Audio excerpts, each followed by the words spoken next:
Hello, everybody. Welcome to the Sunday live stream. And of course, when Sunday comes, we got to have Jerry V. Hall on. Jerry, welcome back to the show. Hello, everyone. Hope you're having an incredible day. Phew, it's a pretty good day. Well, unless you're looking at your portfolio, it's not that great today. But that's just how it is. So we got to go over some things today, Jerry. We got to talk about where we're at, where things are going, and then we're going to talk about utility. Like, it's a funny thing. As we move forward into actual real-world utility and things actually work out, it seems like sometimes the price just goes down, even though we're doing what we're supposed to be doing and what that actually means. So real quick, everybody, there's a link in the description. You can follow Jerry Hall over on X. Check him out. He's got some good things going on. But Jerry, today, before we get into price action, there is some good news before we get into it, which is the Satoshi statue in Laguna, Switzerland. It was stolen yesterday, or appears to have been stolen, but good news, it looks like they found it, and it was just some random kids, I guess, that threw it in the lake. and now they're going to reassemble it and put it back. Jerry, what's your thoughts on people vandalizing the Satoshi statue? Vandalism, I did some as a child. I understand the allure when you don't know better. It's a shame, but you know what? It gives us it's a distraction from the mediocrity of the price action in the markets, right? Mm-hmm. This is very true. I mean, that's really what it comes down to. It's all just big, huge distractions, and that's pretty much the big thing that is going on in the markets. But as a reminder for everybody here, it's sometimes, and this is what we talk about in the title and thumbnail, really it's just do less and you make more. And there was this quote from a book: the best investors in the world are really good at doing nothing for long periods of time. I know it seems like every day we should be doing something. We have to grind it out. We're in hustle culture, but sometimes you just don't do anything. Things work themselves out. And I want to show you like where we're at. And you know, Bitcoin, I think, dropped to 112 from its high of almost 120K, and this is what's going on today. Let's take a look. Actually, I'm sorry, this is not today. Funny thing is, this is the last cycle. And what I wanted to show you was this is where you're at, essentially, if we go back, cycles theory. Around August or so, or July, we're about right here as we go down. What is it, August 2nd today? Or August 3rd? 3rd. 3rd, yeah. And as we look at it, because everybody was freaking out. This was in 2021. Everybody was freaking out when Bitcoin went from 63,000, was it? Let's see. No, 62,000. No, it gotta be. Yeah. It went from 63,576 on April 13th, 2021. And it almost dumped. Well, yeah, it dumped by over 50%. Goody. And then what happened? And we kept going up. So I know people are like a little discouraged right now, but just remember where we were at. Remember those times, Jerry, 2021? Oh. And everybody's like, well, that's it. Let's pack it in. And then it went back up to 67,000. Where do you think we're at, Jerry? We are in this really interesting transition, right? Where a market that was predominantly based on retailers like you and I, and a small group of larger fish like the Mike Novogratz and the Moorheads and those type of guys. Yeah. It's really starting to transition into, we're getting a lot more sophisticated investors in this market. We are seeing, institutional adoption of elements of this market and products coming to retail. It's going to be really interesting for me to watch how this next cycle plays out, because it's not the same players. And without having the same players, I don't think we're going to have the same predictable results that previous cycles could predict. Yeah, no, it's true. And there's like little nuances to every single cycle, right? Like I know in 2021, when we went up, everybody was comparing it to 2017. And they're like, no. It doesn't, Bitcoin never falls that much during the big run up. And it did, and then it came back. And now here we are. So maybe we get a double top again. Maybe we get a triple top. I don't know. Or maybe, I don't know. Maybe that's it. I doubt it very much. But I mean, we have to kind of think and put that in the back of our mind, like maybe that's it. Although I will tell you, it does feel kind of odd that we have all of these players like you talk about. We have the U.S. government actually pushing the agenda. We have regulation that's passed or is about to be passed. Nation states coming in, and then just ETFs gobbling up everything. It just feels very odd right now that this is where we're at. Maybe it's just a bunch of leverage plays. But who knows? I don't know. That's interesting. See, the one drastically disparate part of a retailer's experience versus institutions is a retailer could make the decision on a Sunday night at 6 p.m. and deploy that decision at 6:01 p.m., right? Boom. An institution goes through this whole process of their compliance teams, their legal teams, their boards, they're getting their ducks in the row, their custody solutions. These things get worked out. Sometimes, they could take a year, 2 years after the decision got made, right? And that's the thing. The retail market, we don't take that into account. So when you hear the truth that these elements are coming, it doesn't mean they're here and deploying today. It means they're marching towards that inevitability. And so I would encourage everybody who's kind of, scratching their head, if all these people are here, why isn't the price action just going to the moon? Well, the fact of the matter is not everybody is in a position to deploy the capital yet. It doesn't mean they're not marching forward. It doesn't mean they're not creating internal compliance. It doesn't mean they're not creating custody solutions. It doesn't mean they're not putting their legal ducks in a row. It doesn't mean, you know what I mean? All those things for an institution is completely different than for you and me. All we got to do is make sure the wife doesn't kill us if we dip $5,000 into the savings account. Yeah, I will tell you like this. It's better. Jerry, your bells are back. It's better to ask for forgiveness than ask for permission. So I can't give you relationship advice, but here's what you do. You don't tell her anything or him, and you do what you want to do, and you play that game, and then you at some point remind them, hey, remember all that the funds that we had? Yeah, I put that into X, Y, and Z, and now we're up. Or you don't even tell them anything. You just take those profits and that's it. Not relationship advice. I'm really not good at that part. So but let's just get into this part.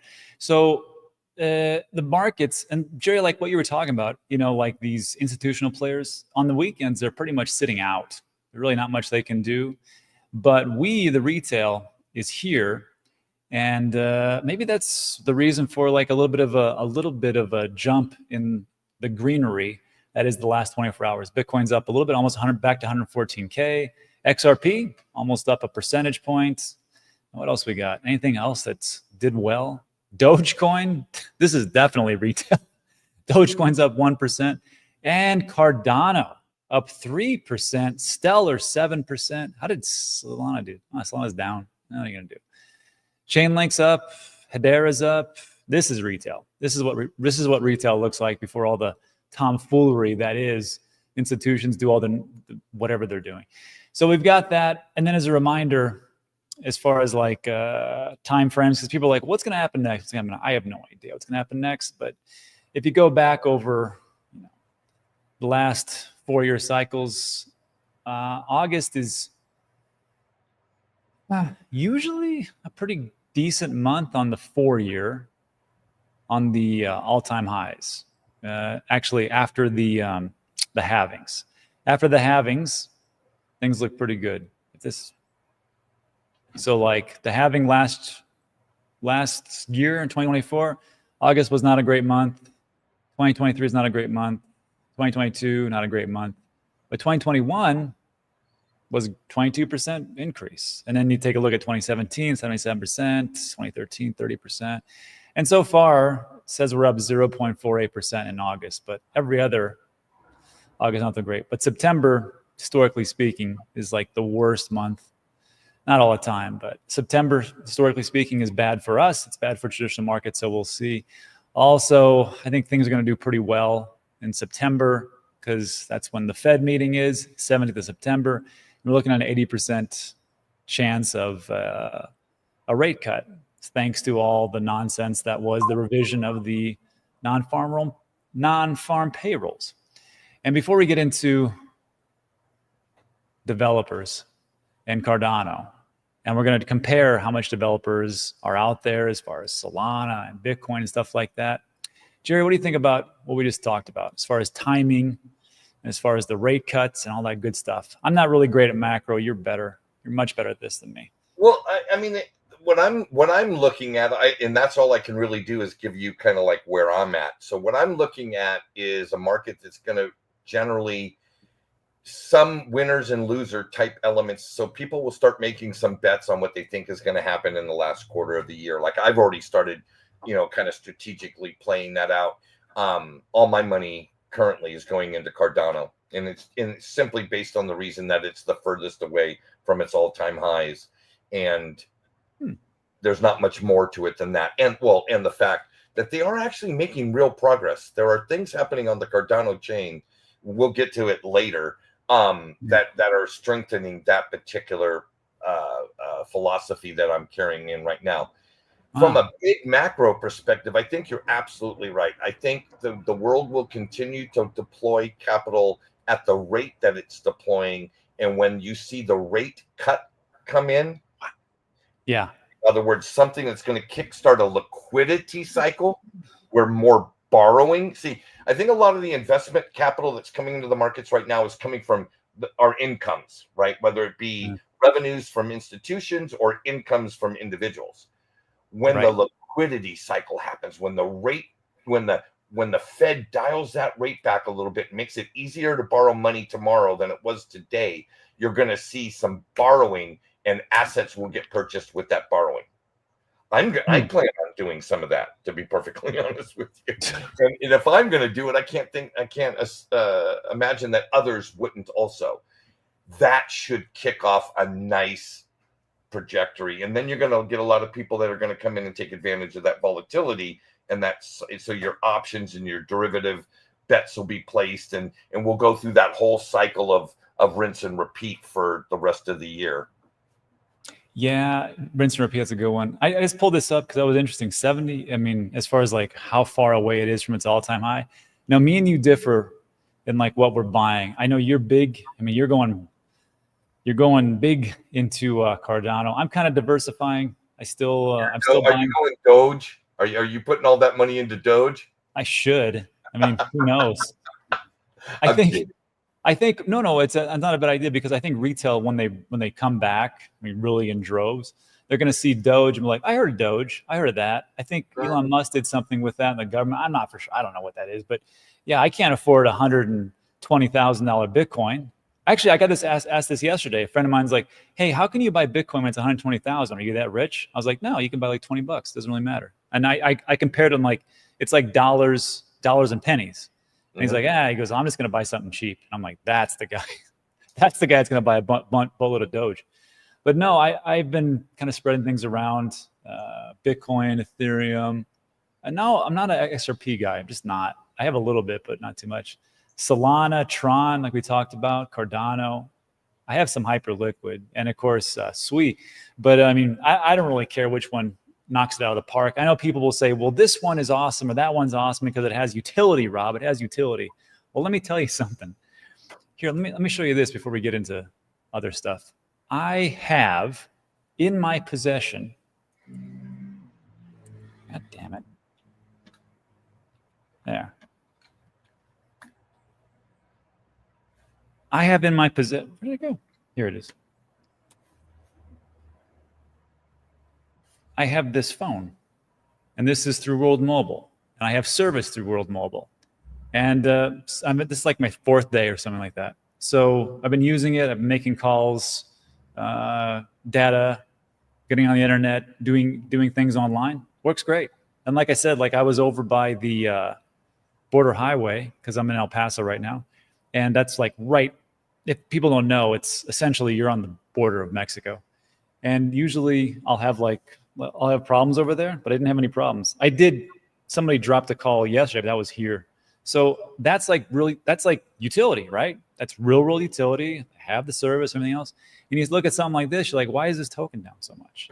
And you can take a look at, I mean, what's the other one? Helium?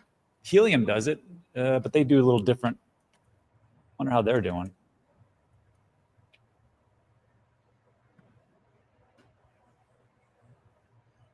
Oh, they're only up 2,000% since the maximum. That's something to say. Wow, went from $51 to 280. How's it been in 7 days? Oh, well, there you go. How about a month? How about 3 months? There you go. And like they have and so I'm like, why does that happen? And then we look at something like the almighty fart coin, which has Is that your proxy for kind of like how you categorize it, like a shitcoin category? Well, yeah. And like it's ranked 115th. I'm like, what the heck? So like when we're talking about utility, I just honestly think that it doesn't really matter so much about like, if it actually does something. It's all speculation right now. And that's really what it comes down to. I mean, I think Bitcoin has its place as a store of value. I know that Jack Dorsey says it's a failure if we just use it as a store of value, and we should use it as a medium of exchange. And I get it. But it seems like a lot of things that are going on right now, like we want them to have utility, but when they actually have utility, it's like, who cares? I don't know. Jerry, am I off on this one? Or? Well, I mean, I think you're biased in this it's like historical bias, and I think you're absolutely correct. My thesis is that we're transitioning from speculation to utility, and I think you're going to see when large amounts of capital get injected into our overall space, like when the market cap for crypto jumps from 3.8 to 5.1, right? When we make that kind of explosion, it's not going to be like in the past where all the projects went up, right? I think you're going to see this next liftoff period, this next liquidity cycle. The majority of the liquidity is going to go into actual utility type elements. So your world mobile tokens, your new nets, your Akashas, your things that are Web3, bringing actual utility to the whole world, not just a small niche. Yeah, I gotcha. Chris says, Specutilities. That's really what it comes down to. That's pretty good. I might have to steal that one. So maybe that's what it is. And then, of course, if we look at, so putting aside the Specutilities and the aspects of their developers, I love this. This was a great, I got to have you listen to this. This is pretty funny. This is Steve Ballmer. He's from Microsoft. This was back in I want to say the late 80s. When he was on stage, and they would go out and talk about like what they're doing, how these different conferences work. So just listen to this for like 20 seconds. And he was right about all the developers.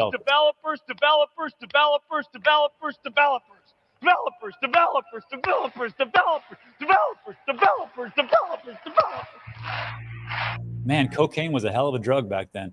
So, I mean, this guy, he was 100% correct because he just said, follow the developers. If you find where the developers are and they are building on, that will be the next big revolution. And that's why they push developers so much. And Microsoft became the behemoth that it is. Well, that it still is, as a matter of fact. So we see this and we're like, okay, that makes a lot of sense. But what does that mean for us as far as like, where are the developers? It's a great question. There's a great site called developerreport.com. I'll link in the description. I don't think I have it in right now. But I always like to go back to this to see where the developers are and which chain is losing developers, which chain is gaining developers, and overall. So this was pretty good. The EVM stack and Ethereum, which I don't really know. It seems like it's the same thing, but there is difference there. So the full-time developers, you got 33,987 on the EVM stack for everything, and then Ethereum by itself, 2740. That's the winner right now. But it tells you full-time developers over a year, full-time developers over 2 years, and they've lost, over 2 years, they've lost roughly 10%. So people will say, see, Ethereum sucks and they're losing. They had a lot. You know, people are going to get poached. I just heard a story about, what was it, Mark Zuckerberg was trying to poach the AI guys, the Chat GPT, for like $200 million or something crazy like that. And if you're smart enough, you're like, hey, we got money. Solana, Cosmos, Polkadot, we'll pay you. Sure, I'd do the same thing. But you can see that there's been a loss, that's true. And then you come down to SVM, or the Satoshi Virtual Machine stack, and Solana, and they're in second place. Full-time devs. See, this is weird because it's like SVM stack and Solana is the exact same thing. They're up 24% and 44%. But again, they have 1,000 versus almost 4,000. So they are a quarter of what Ethereum is. Yes, they're gaining, but that's just the nature of the beast. And Bitcoin, for as great as it is, full-time devs, 651, Polkadot, 471, 454. And Cosmos has lost a ton, 30%, but again, that happens. Polkadot, Move, Polygon, Base has, okay, 350. Starknet, Sui, Arbitrum near, and all the way near the bottom is 251. And this is interesting. There was another website for ICP. They have 247 developers, but then there's this thing called GitHub commits. I need to find that website. But for this one, for ICP, they only have 247. I think they have the #1 amount of developers actually working and putting those commits in. I don't know exactly perfectly how that works. Maybe some developers can shed some light. But Jerry, what do you think about this as far as like developers and following them? I totally get why you would want these kind of analytics, right? I totally get that. And I totally agree with the statement. If you go to where people are building things, whatever has the largest concentration of people building most likely is going to get where they want to get faster. Yeah. Right. And all that's wonderful. But what I don't think the site that you just took us to and showed us about, I don't think it accounts for the companies that are building. So for instance, my company, Compute Portal, we're building on Cardano right now. I'll guarantee we're not listed in that. Matter of fact, I bet FluxPoint Studios isn't accounted in that numero thing. I'll bet Cornucopia. You know what I mean? I bet all the different companies that have started up, the Iogons and the blah blahs, and all these people on the Cardano ecosystem, they're not dedicated Cardano devs. They're building on Cardano. They're building businesses on Cardano. And so I think I don't know how to get those numbers, but those would be the ones I'm most interested in. Well, like FluxPoint and Nate. I mean, I don't know how many he's got. Let's just say it's Nate and a handful. So you got like Nate and then like 5 other guys. So it wouldn't be like a ton. Well, I'm looking at it like this. I have been to Argentina, Brazil, Colombia, Costa Rica, Vegas several times, and I'm meeting so many different companies building things on Cardano, and they're all between 3 and 15 people businesses. Yeah. And I'm meeting hundreds and hundreds of them. I mean, it's not like 15 or 20. Rare Evo's coming up next week. I will bet you they have at least 60 exhibitors. That'd be good. That'd be good to find out. Let us know, Jerry. Maybe you can do like a quick stream with us. Your man on the street, Jerry Hall. I'm here at Rare Evo. It's August 2025, sir. That would be it. So yeah, maybe they can add to this near and stuff. And then well, that's interesting. And the website I was talking about is called CryptoMiso. Oh, CryptoMiso.com, and it's the GitHub commits. GitHub commit history of 95 cryptos based on the most popular repo. And I guess ICP lost its top spot to Mina. What the heck is Mina? I don't even know what this is. Then you got ICP, and then you got Chainlink. And again, Chainlink is one of those projects that everybody uses, real utility. All the EVM chains for sure. I don't know how much saturation they have beyond that. And I wonder like how, like, let's take a look at, I'm just curious. Chainlink, look at this, Jerry. Chainlink from its all-time high, almost 70%. Ooh. And so the unfortunately the problem with some of these projects, people just look at the price and go, well, it sucks because the price is down. But it's not. It's just they're actually doing things, and just the speculators are just not picking it up for whatever reason. They want to, like, you know what, I can make a ton over on SHID, or, you know. I wonder if we could ask the audience, because we always do that little question thing at the end, but I'll ask the question to the audience right now in hope that somebody will do something.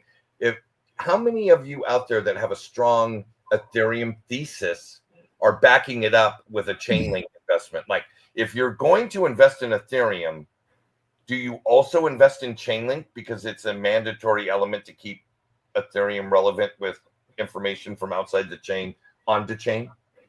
Yeah, I'm curious about that. Here's another question. Do this. If you believe in, say, Solana, and you have a phone service, why aren't you on Helium?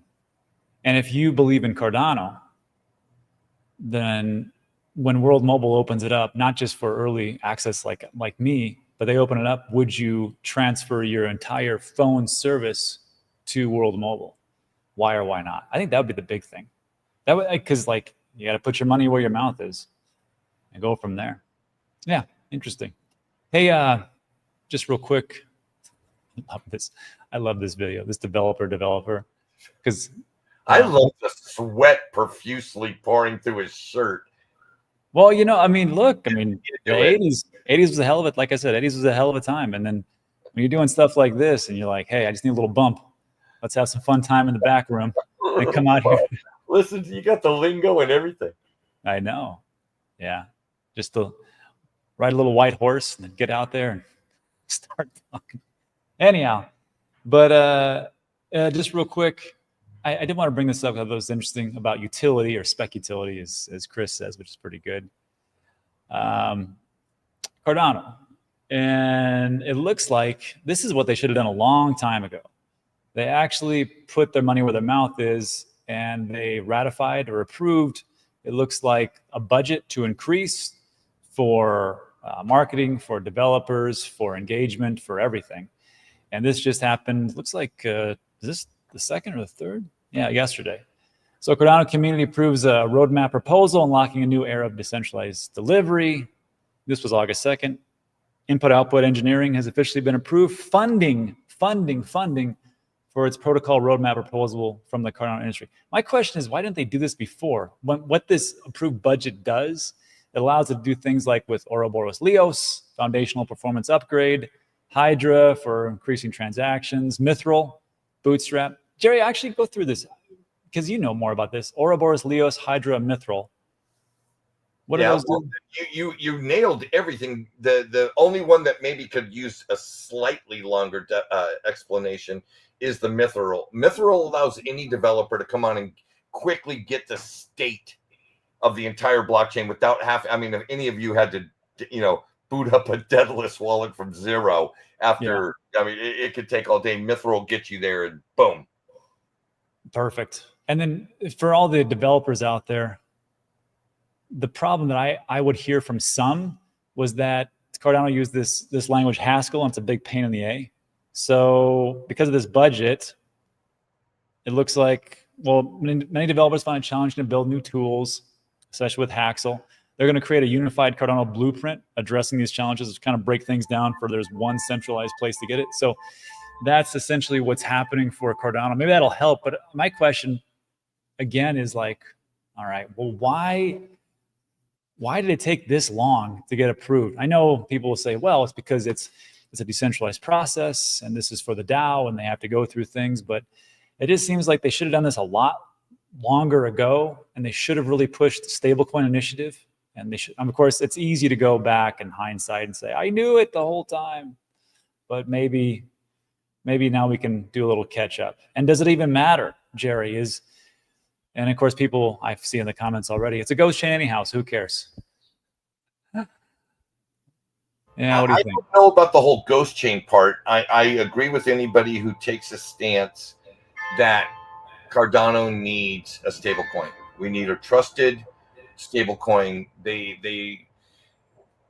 It's mandatory.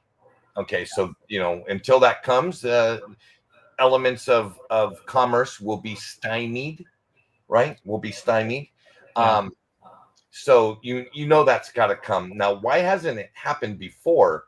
If I remember correctly, and this has been an ongoing conversation in Cardano for a long time, there have been lots of talks about this, and and there were factions within Cardano that had, I guess, delegated blocks of stake that gave some power to their words, and kind of kept like roadblocking it, speaking against it. Yeah. Now that the vote has happened, right? D-reps have spoken. D-reps have spoken, so you got to put the money in. Yeah. Hey, do you know what? Because the budget was approved. Was there any documentation that you found as to how much they're going to be able to put into it? So in what you just showed us, it's not there, but there were, like I said, this has been an ongoing topic for a while, and some of the numbers that were bantered around were anywhere from $60 to $100 million to be deployed into engineering pools. That would be literally, the purse strings would be held by IOHK, right? And that's a lot of money. And where does that money come from? It comes from the Cardano treasury. It's not coming from profits of Hoskinson Health. I guarantee you that. That's Hoskinson Health. Yeah. Hey, that's a good one. Hey, well, I know Charles he's opening up his own longevity clinic, I believe, something like that. Good for him. Andy nails it. Great tech, bad marketing. You know what I'll say about Solana? People will say, what does Solana do besides just, have a bunch of like meme coins? Well, look, I will say all those meme coins, could Cardano have done all that? I don't think so. Yeah, I don't know. I don't think so. I'm pretty sure, and I think people in IOHK have said we couldn't do that. Maybe I'm wrong. Correct me in the comment section. But it's like you had hundreds of thousands of these different worthless tokens being created and minted and moved around. And I know people say, well, it's stupid. One thing it did prove, and I even did this on we did giveaways on the D.A.N channel. It worked like that. It was fast. It was quick. It was cheap. And I know people say, well, it's awful. And of course, there's a lot of different hacks and problems, but it did work. And actually, there was one more thing I did want to talk about with this budget that's coming through. Where did I put it? I think this is a big thing, and I think this should be done everywhere. Because of this initiative that they actually came through with IOHK, there's a formal verification of DApp correctness. And I think this is a pretty smart way to do things, because how many different dApps and different products that are built on name your chain that just explode or implode because they suck and they have vulnerabilities. With this one, they're going to say, look, you can do it, you can build on us, but you're going to have to go through a process. The proposal introduces an automated formal verification tool to prove that dApps do not exhibit any security vulnerabilities and behave as expected across all scenarios. I have to tell you, I don't know why other products don't do that. If they do that, what am I missing? Because it seems like crypto gets bad press because of all the hacks and all the problems, and people don't want to use it. Like for me, just looking at that, I'm like, I want to use that because it makes me feel safer as opposed to using some crazy stuff out there. Not that I'm saying that, of course, that this is the end all be all. I just think that would be how it is. Jerry, thoughts before we get into a little Q&A?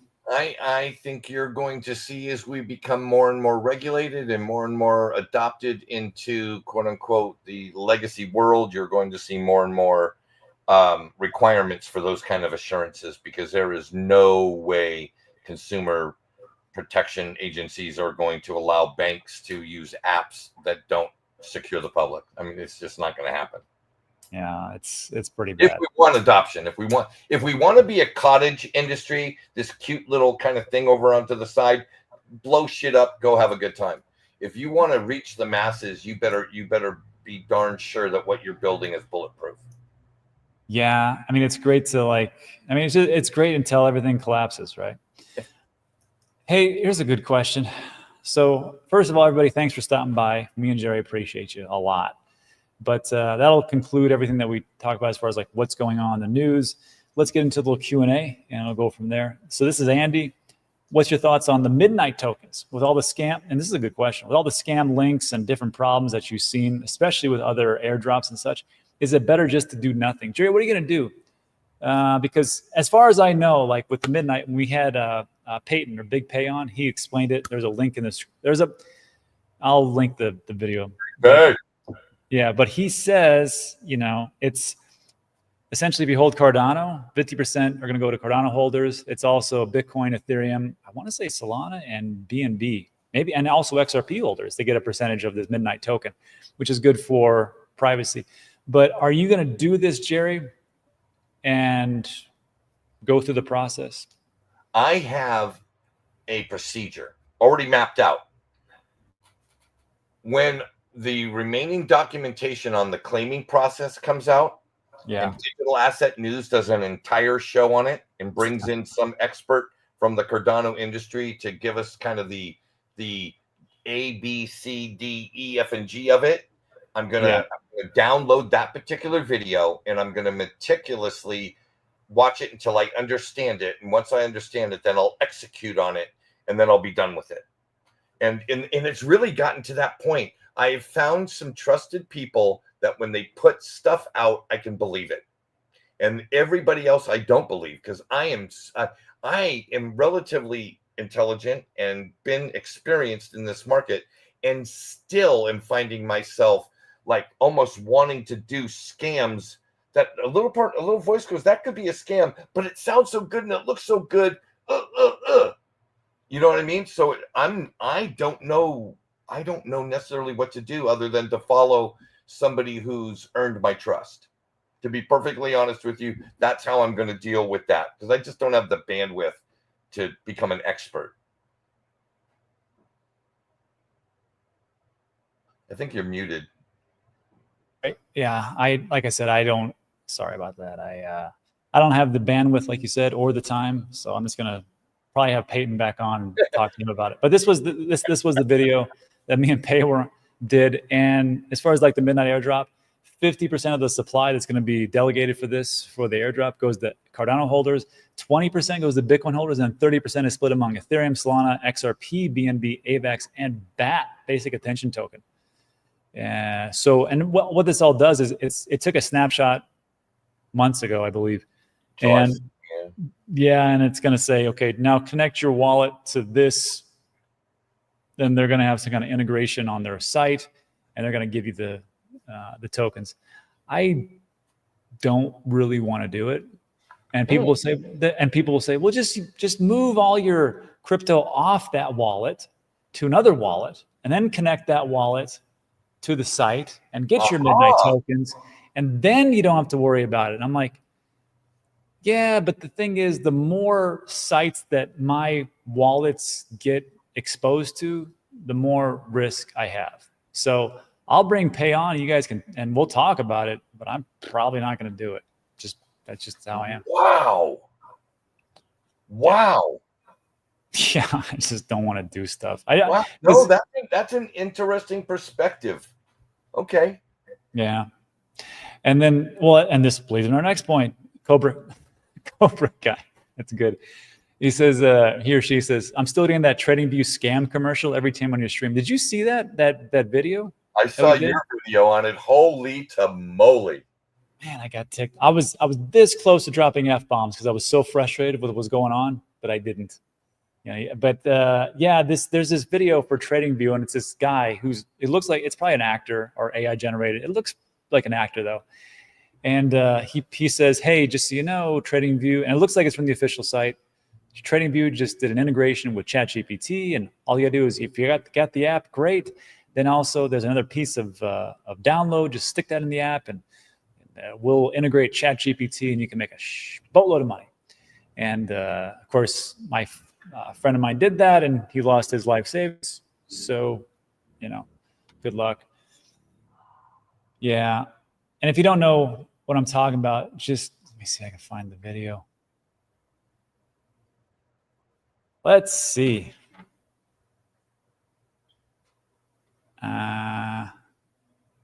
It's right here.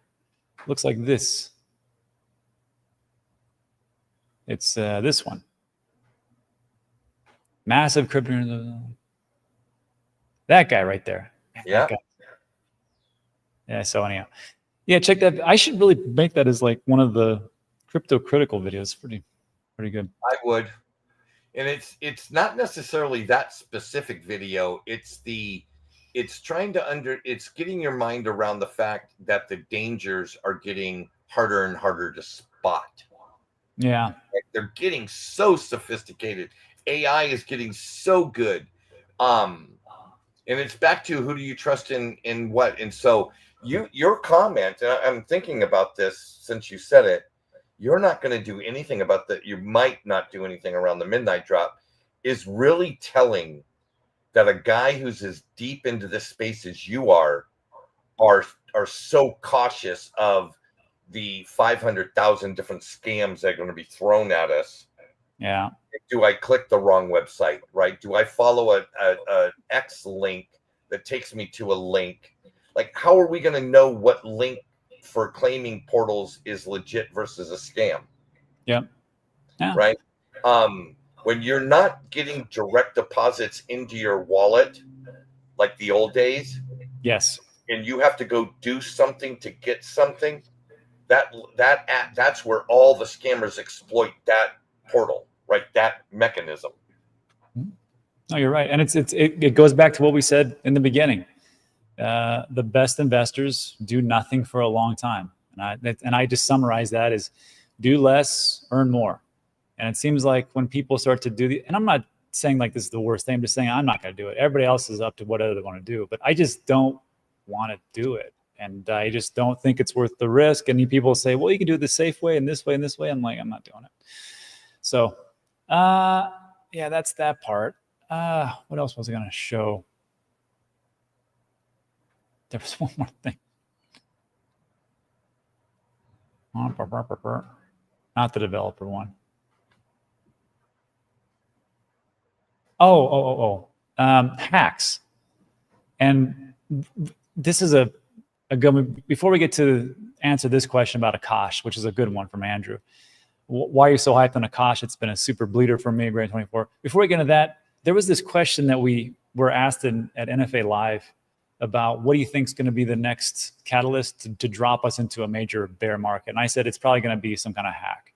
And it's going to be some kind of hack for like a pretty big exchange going all the way to the top, either Binance or Coinbase. And they said, that's actually seems reasonable. But there was a story about, and it's the same thing that happened with Coinbase. There was these hackers. They targeted the customer service reps for Coinbase. And those hackers got information. They said it was only like 4.1% of the total Coinbase customer base, but they paid them. They got a bunch of money. They got their information, and they were able to do like different types of scams, social engineering scams. And this one just came out. Hackers used a fake job offer to target CoinDCX employees. They stole $44 million. It's the second time hackers have attacked, and this is an Indian crypto exchange, WazirX. I didn't know this even happened. WazirX, I don't know if you guys remember that one. It's from India.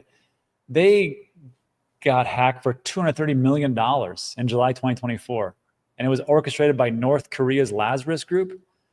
And I guess it went under. Attempts to restructure the company and finalize credit distribution hit a roadblock after a Singapore court declined WazirX. But I was just thinking about that question about, this ties in with midnight and hacks. And they said, well, why would it be a hack? I think it comes down to like, who if America is the leader as far as moving crypto in that direction, the golden era, who would want, and then of course we're going to be, the numero uno as we move forward. Who would like to not see that happen? Well, probably places like North Korea, Russia, and China. So if they are going to try to hack us, especially with the stable coins, with their initiative moving there, and then also a Bitcoin strategic reserve, it would probably be a pretty sweet honeypot for these centralized exchanges. And I think if that happens, I think the whole market slips out of control. Anyhow, Jerry, you can comment on that, or we can get to this Akash thing. It's up to you. Can I do both? Yeah, of course.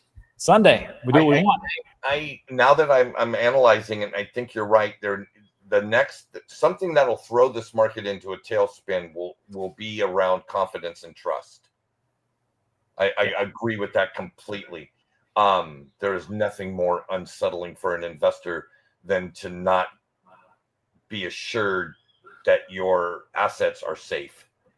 Yeah. No question. As far as Akash goes, one of the things that we have to realize is that it was one of those in a vertical of AI where in obviously late 2024 that market took off, right? Or mid 2024. I remember my Akash, FET AI, NewNet, a whole bunch at my SNet, a whole bunch of those type of tokens just exploded because I had them early.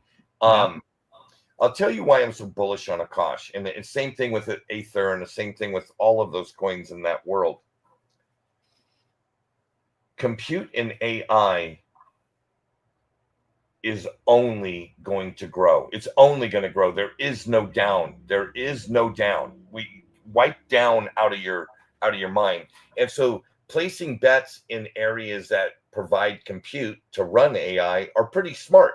No different than in 1920, the guy who saw the first Model T cruising down the road, and he talked to John Rockefeller, and Rockefeller's telling him, hey, we're transitioning from kerosene to gasoline.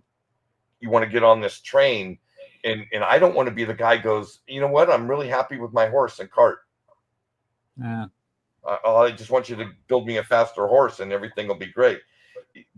There is no going back. The genie's out of the bottle on compute and AI. And that's why I formed Compute Portal, for that exact reason. I think compute will be the commodity of the next 4 decades. There's no thing that's clearer in my mind that we need more electricity running through processors powering software. Yeah. The report in Akash does that. Aether does that. NewNet does that. Now, will they win those categories? I don't know, but I can tell you those categories will be winners. Yeah, and well, there's 2 things. Well, there's 3 things. Maybe John Rockefeller was the first one to say nothing stops this train, and it wasn't Lynn Alden. And then the second thing was when you said, get down out of your vocabulary. The requirements and the use case for AI will only go up. But as far as like the price action for different projects, then those will be very, very flippant and kind of go up and down. But yeah, as far as like the demand, because AI is going to really change everything, I think. And then the last thing is when you talked about investing into AI and AI projects, I think it's going to do well too. I remember I was talking to Paul Barone from the Paul Barone Network. I was downstairs, Ben's party at the Bitcoin conference. And I ran into him and I was like, hey, how's things going? And he talked about, he's like, because I think he's in Florida now, but he used to be I believe in New York. And he said, yeah, everything's good. He's like, because I don't know if you guys know this, but he did a bunch of investments into land, real estate. And essentially what he's done is he's sold those off to like Amazon Web Service and the different AI companies that need those warehouses as they build up GPU and processors in place to store it, and also for energy resources. And I was like, that's a pretty good thing. He's like, yeah. He goes, there's no shortage of demand for people who want land and these structures. I was like, wow, it's pretty good. So I mean, if we just kind of extrapolate that and go, okay, what's the next big thing? Probably something to look into. All right. So that was a good one. So Akash makes sense. You're an Akash guy. I'm an Aether guy. and we'll see which one. I hold them both. I have Oh, a stable of, a pool of those. And again, we're so lucky that we can make a $5 bet or a $5,000 bet or a $500,000 bet. We can place that bet, and with most of these protocols, earn a yield on it while we're waiting. Yeah, now we're waiting. Hey, and I do that. I scrape the yield from all of those things. Right. So I bought let's say I bought 5,000 Akash tokens, regardless of the price. I bought 5,000 tokens. It's got a 9.5% yield. I take that 9.5% yield, I scrape it, I buy Bitcoin. In 10 years, I'll still have 5,000 Akash tokens. But I will have been able to acquire 9% of the value of that every year to scrape into my long-term strategy treasury asset, Bitcoin. So then you can build up your beautiful land with the waterfalls there in Costa Rica. Is that what it is? Correcto mundo, as we would say here in Costa Rica. Master Blast, here's some good questions. Master Blast, what's your most speculative crypto alt, Jerry? Meaning, what's your most D.A.N alt that you have? Wow. Probably Juno. I don't even know what that is.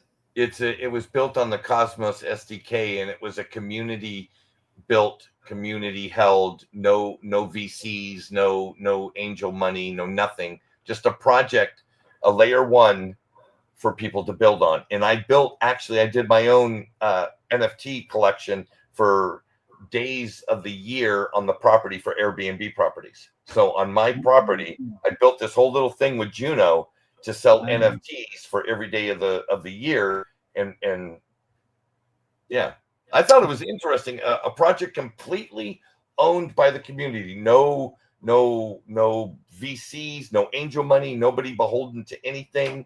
I thought it was interesting. It's gone right into the toilet. You know, like I was just thinking about this. I remember when NFTs were a big rage, and then there was a couple of different crypto YouTubers. Ian Bellino was one of them, where they sold off these specific NFTs and it gave you lifetime access to their online education platforms. Sure. I thought it was pretty good. I'm thinking myself now that you talked about your properties, maybe I should do something like that. I'll like I'll sell off NFTs and any kind of property that I have in Puerto Rico or in Houston or in El Paso. People that have that, they can stay there at 50% off. What a great idea. Yeah, great idea. But I would need like 100 more properties to do that. Well, does Airbnb and the other sites that you use allow coupons? Because you could structure those NFTs as coupons. We'll see. That's also the secondary problem, which is when you go into Airbnb or Verbo, it's pretty much you're paying cash and you're paying with credit cards and debit cards. There's no integration of like there is no MetaMask thing that can be integrated. Oh, okay. Yeah, all right. But if they did, it would be something to do. But we'll catch up. That's the next thing. Maybe we build something in the Airbnb Verbo space and actually have it be. Well, I'm partnering up with Indigo Protocol and those guys to build an AI agent for my Airbnbs and Verbo, because I get so many questions about like, hey, I can't find the place. Hey, what's the Wi-Fi password? Hey, there's this or that. And it's just like constant, like, answering questions. So if I have an AI agent there, we'll see how that works out. Meme asks, Jerry, can you do a deeper dive on Akash? How about we do a show on industries that we think are going to explode over the next decade, one of these days here soon? Sure. Let's do that. We'll put on like the big helmets or the big hats, like Johnny Carson used to do with the big hat, and you have like a card. He would get the index cards. Yeah. Exactly. New type. New type says ADA has a stable coin. It's called DJED, and it was a flop. That's true. If you take a look at the volume of that, it's just abysmal. That's it.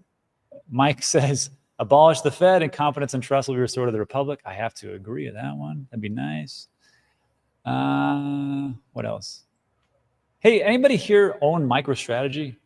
Mike said he had, oh, no kidding. I have a little bit. When did you get into that? When Michael Saylor did that very first interview on Real Vision with Raoul Powell. So it had to be 2020. Oh wow, you I got it put like it in an super cheap. IRA. Yeah, I bought some MicroStrategy at $45, at $50, at $60. that's pretty good. Wrote Good for it you, up Jordan. for 1,040. It split. I doubled the quantity of the stock, and the price ran up again. That thing has been the biggest winner in my portfolio I've ever seen in the history of my investing. That thing has just been awesome for me. Yeah, that's pretty good. I wish I got it earlier, but I just got it like late last year, so I'm like, oh well. I don't think you can go wrong with that. I'll be honest. If you believe in Bitcoin and you hold a Schwab or Fidelity or Merrill Lynch, I mean, a traditional brokerage, right?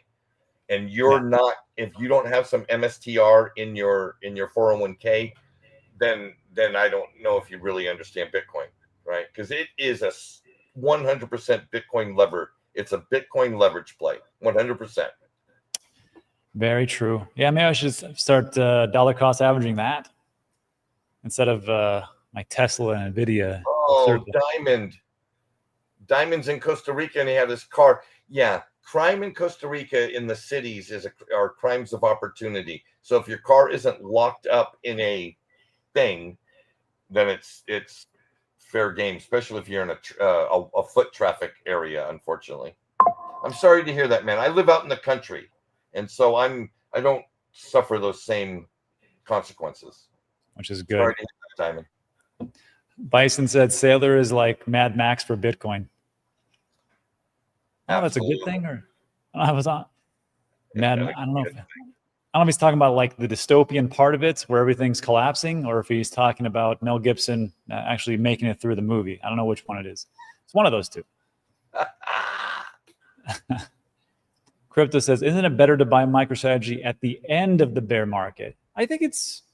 I mean, it depends on your time horizon. Again, which is everything, right? I think that's it. I think we're good for the questions. We went a long time. This is coming up in an hour. Well, it's Sunday. You know, it's an easy day. So, Jerry, what do you got for the rest of this week? What's happening? Packing today, traveling tomorrow, actually landing in Vegas on the morning of the 5th.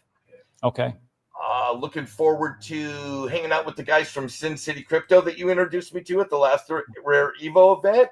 Those guys are great. Got an invitation to a Cardano developer governance day on the 6th. And then just the whole Rare Evo experience. Getting to meet those guys from World Mobile Token last year. We met the altcoin daily dudes. It was wonderful. Oh, remember when we went to Hell Kitchen and we got to have dinner with the Kennedy advanced team? Yeah. That was a good time. Yeah, I'm just looking forward to meeting people. Matter of fact, hey folks, any of you are going to be at Rare Evo, make sure to find me. I found a whole bunch of our old Hyper Ring demos, which are the NFC chip rings. They're kind of cool. You can put your contact info on them and stuff, easily share information with other people. And it would just be great to shake hands and meet some of you people that have made connections with me over X or even the comments of the shows that we do. So if you see me, stop me, let me say hi. Maybe you'll allow me to get a picture with you. It'd be fun. It'd be fun. And if you want to drop Jerry like a message earlier, just follow him on X and then hit this little button and send him a message. All right, Jerry. And everybody, thanks for hanging out with us. We appreciate it. We'll see you guys next week. And good luck for everybody. All right. Thanks, Jerry. Thanks, everybody. Adios.